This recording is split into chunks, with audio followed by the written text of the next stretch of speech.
हम में से कई लोग इस दुविधा में रहते हैं कि हमें इंटीरियर डिज़ाइनर की ज़रूरत है या नहीं है। क्या हम अपने आप से इंटीरियर डिज़ाइन कर सकते हैं?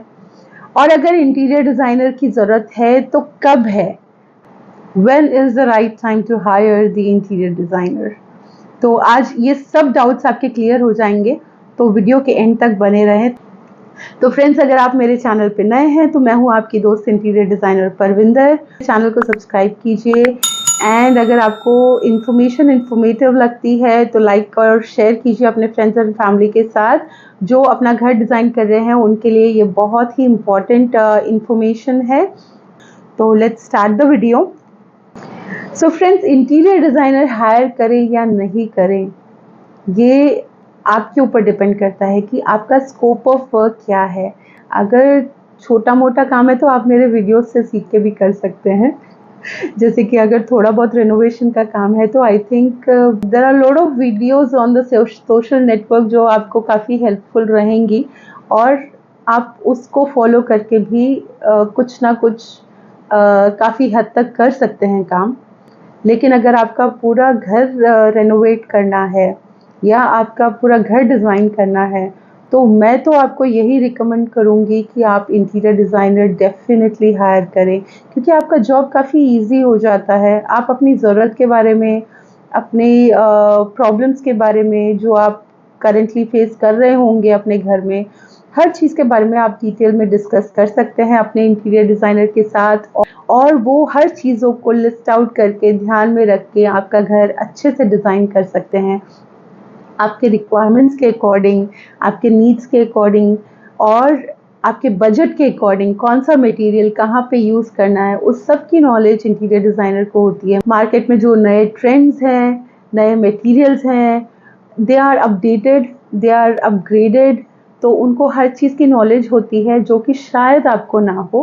तो आपको शायद ना पता हो कि कौन सा मटेरियल कहाँ यूज़ करने से अच्छा लगेगा या कैसे बैलेंस और हार्मोनी को लेके चलना है, कैसे अपना घर ब्यूटीफुल बनाना है, अपना पर्सनल टच कैसे देना है। तो वो हर चीज़ इंटीरियर डिज़ाइन, वो बोलते हैं ना, प्रोफेशनल टच बहुत ज़रूरी होता है। तो डेफिनेटली अगर आप हायर करते हैं तो that is the best option to go for. Next हम इस चीज़ पे आते हैं कि हमें इंटीरियर डिज़ाइनर कब हायर करना चाहिए। तो उसका मैं आपको यही बताऊंगी कि अगर आपने अंडर कंस्ट्रक्शन घर लिया है और अभी आपका वॉल्स का, फ्लोरिंग का अगर ये सब काम होना बाकी है तो this is the perfect time to hire the interior designer, क्योंकि उनको काफ़ी अच्छा टाइम मिल जाता है। अपने वर्किंग ड्राइंग्स पे काम करने का अच्छा टाइम मिल जाता है, वेंडर से नेगोशिएट करने का, मटेरियल सेलेक्ट करने का, मार्केट हंट करने का काफ़ी अच्छा टाइम मिल जाता है। तो आपका काम बहुत ही अच्छे से, आराम से होगा। आप अगर इस स्टेज पे इंटीरियर डिज़ाइनर को हायर करते हैं तो आप फ्लोरिंग डिसाइड कर सकते हैं कि कहाँ पे आपको टाइल्स चाहिए, कहाँ पे आपको हार्डवुड चाहिए, कहीं पे अगर आपको कारपेट चाहिए, तो वो हर चीज़ का डिसीजन आप इस स्टेज पे ले सकते हैं, जो कि आपका टाइम और मनी सेविंग होगा। पूरा काम होने के बाद अगर हायर करते हैं तो शायद आप ये सब चेंजेस नहीं करा पाएंगे और कराएंगे भी तो आपके डबल पैसे खर्च होने वाले हैं, क्योंकि पहले से कुछ और काम हुआ होगा, उसके ऊपर आपको कुछ और कराना है या उसको निकाल के कुछ और कराना है, तो वो डबल पैसे और डबल टाइम लग जाता है वो सब चीज़ों में। ये भी बेस्ट होता है कि अगर वॉल्स का काम अभी नहीं हुआ है या हो रहा है तो अभी they can do the planning and they can suggest you the changes कि आपकी रिक्वायरमेंट्स के हिसाब से ये वॉल की ज़रूरत है, ये वॉल की ज़रूरत नहीं है, किचन में वॉल की ज़रूरत नहीं है, ओपन आइलैंड किचन जाना चाह रहे हैं या और भी कुछ चेंजेस करने हैं वॉल्स में, फ्लोरिंग में। ये सब चीज़ों में बहुत ही फ़ायदा होता है इस टाइम पे, इस स्टेज पे अगर आप इंटीरियर डिज़ाइनर को हायर करते हैं। इंटीरियर डिज़ाइनर हमें कब हायर करना चाहिए और क्यों हायर करना चाहिए, इस चीज़ को मैंने 7 बुलेट पॉइंट्स में डिवाइड किया है, जो कि आपको समझने में काफ़ी आसानी होगी। सबसे पहला पॉइंट अगर मैं बोलूँ तो बिल्डिंग या रेनोवेशन का अगर आपका घर का काम है तो इंटीरियर डिज़ाइनर इंश्योर करता है कि सही से प्लानिंग हो, एस्थेटिक लुक के बारे में, फंक्शनैलिटी के बारे में, स्पेस प्लानिंग है उस चीज़ को, हर चीज़ को ध्यान में रख के एक इंटीरियर डिज़ाइनर आपका डिज़ाइनिंग का काम शुरू करता है। नेक्स्ट पॉइंट आपका स्पेस प्लानिंग या ऑप्टिमाइजेशन का है। स्पेस प्लानिंग तो हो गई, ठीक है, लेआउट प्लानिंग हो गई, स्पेस प्लानिंग हो गई, लेकिन ऑप्टिमाइजेशन, आप उस चीज़ को कैसे मैक्सिमाइज तरीके से यूटिलाइज कर सकते। आपका जो स्पेस है वो ब्यूटीफुल के साथ साथ प्रैक्टिकल भी होना चाहिए, उस हर चीज़ का ध्यान आपका इंटीरियर डिज़ाइनर देता है।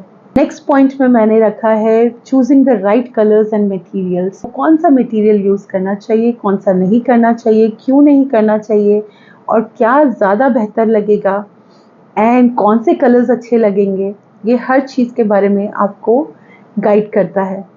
फोर्थ पॉइंट में आपको बोलूँगी बजट मैनेजमेंट, कि आपका जो बजट है उसके हिसाब से आप कौन सा मटेरियल ले सकते हैं जो कि लॉन्ग लास्टिंग होगा, जिसकी लाइफ अच्छी होगी, जो कि आपके बजट के हिसाब से, आपकी रिक्वायरमेंट के हिसाब से जो बेस्ट होगा। तो ये हर चीज़ में आपको इंटीरियर डिज़ाइनर की बहुत ज़रूरत होती है कि आपको बजट मैनेज कैसे करना है और उसको उसके हिसाब से कैसे आपको मटेरियल सेलेक्ट करने हैं और उसके हिसाब से आपके रिक्वायरमेंट्स को कैसे मैच करना है।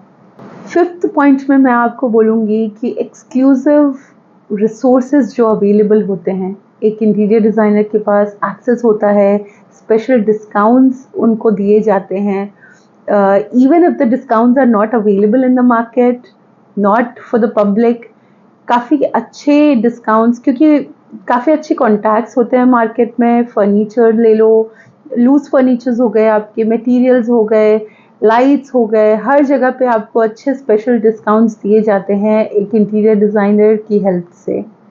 सिक्स्थ पॉइंट में आपको बोलूँगी कि आपके प्रॉपर्टी की जो वैल्यू है वो एनहांस हो जाती है, बढ़ जाती है, अगर आपका इंटीरियर डिज़ाइनर अच्छे से काम करता है, आपकी रिक्वायरमेंट्स को मैच करता है, आपका जो पर्सनल टच है वो भी ध्यान में रखता है एंड सही तरीके से जब प्लान करते हैं तो आपकी प्रॉपर्टी की वैल्यू दुगनी हो जाती है, डबल हो जाती है, उसकी वैल्यू बढ़ जाती है, क्योंकि वो इतने तरीके से स्पेस प्लानिंग किया होता है और मैक्सिमाइज उसका यूटिलाइजेशन किया होता है, देखने में भी अपीलिंग होता है, एस्थेटिक लुक और फंक्शनैलिटी हर चीज़ का ध्यान में रख के जब आप घर बनाते हैं तो उसकी डेफिनेटली वैल्यू बढ़ जाती है।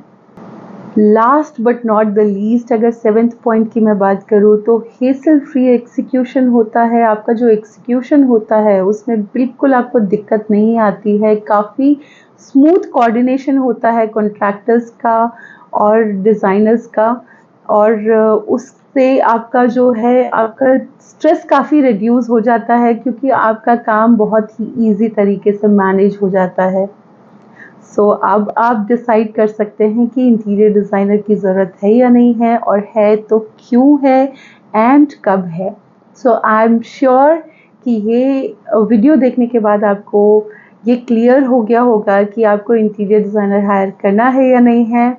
आई होप कि आपको ये वीडियो इन्फॉर्मेटिव लगी हो, एंड ऐसे ही वीडियोस के लिए, इन्फॉर्मेशन के लिए, please do not forget to subscribe to my channel and be a part of my family. ऐसे ही जुड़े रहें और आगे भी मैं आपको इंटीरियर डिज़ाइनिंग से रिलेटेड इन्फॉर्मेशन शेयर करती रहूँगी। Thank you so much. Catch you soon in the next video. Bye bye.